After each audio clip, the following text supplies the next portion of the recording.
सातवें आसमान पर क्या है? एक रहस्यमयी यात्रा की शुरुआत। दोस्तों, आज हम आपको एक ऐसी जबरदस्त और रहस्यमयी कहानी सुनाने जा रहे हैं जो आपको सातवें आसमान तक ले जाएगी। ये कहानी इतनी दिलचस्प और ज्ञान से भरी है कि इसे बीच में मत छोड़िए और अंत तक पूरा सुनिए। और हाँ, अगर आपको हमारी कहानियां पसंद आती हैं तो हमारे चैनल को सब्सक्राइब जरूर करें। बहुत समय पहले की बात है। इमरान नाम का एक 18 साल का लड़का था जिसे हमेशा ये सोचकर अजीब सा लगता था कि आसमान के ऊपर क्या होगा। रात को जब वह छत पर लेटकर तारों को देखता तो ऐसा महसूस करता जैसे तारे उससे कुछ कह रहे हो। कभी कभी उसे ऐसा लगता कि आसमान के पार कोई रहस्य छुपा है जिसे सिर्फ भाग्यशाली लोग ही देख पाते हैं। एक दिन उसने अपने दादाजी से पूछा, दादाजी, क्या सच में आसमान के ऊपर कुछ खास है? क्या वहां कोई ऐसी दुनिया है जहां हम जा सकते हैं?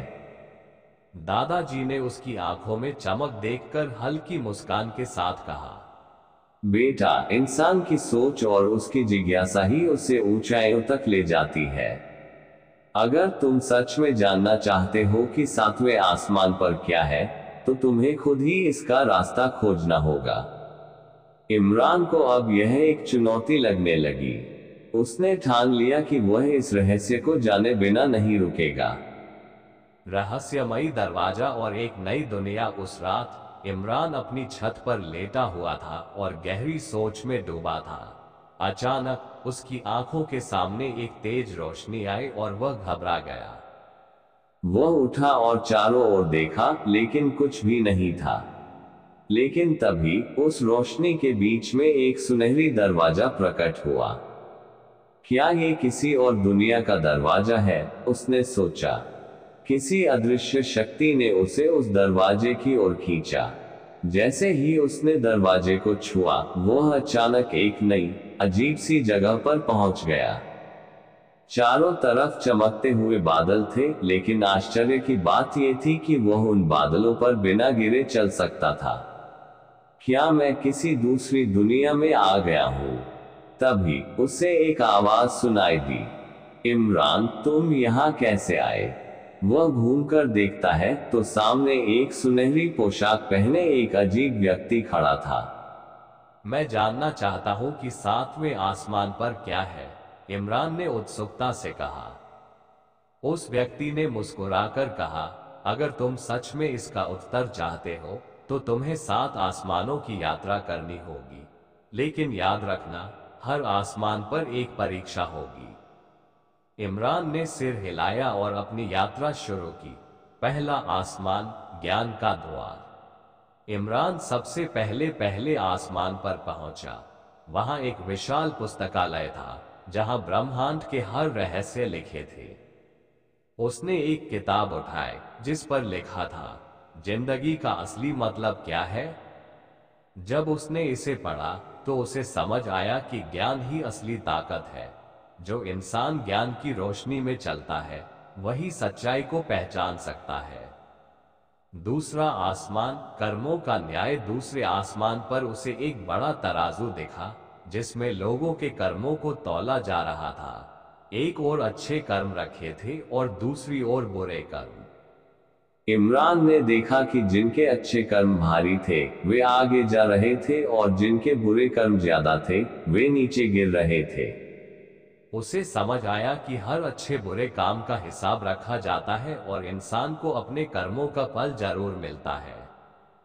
तीसरा आसमान, आत्मा की शुद्धता। जब इमरान तीसरे आसमान पर पहुंचा तो उसने देखा कि वहां एक झील थी जिसका पानी इतना साफ था कि उसमें इंसान की आत्मा तक दिखाई देती थी। जब उसने उसमें झांका तो उसे अपने सारे गुनाह और गलतियां दिखने लगी।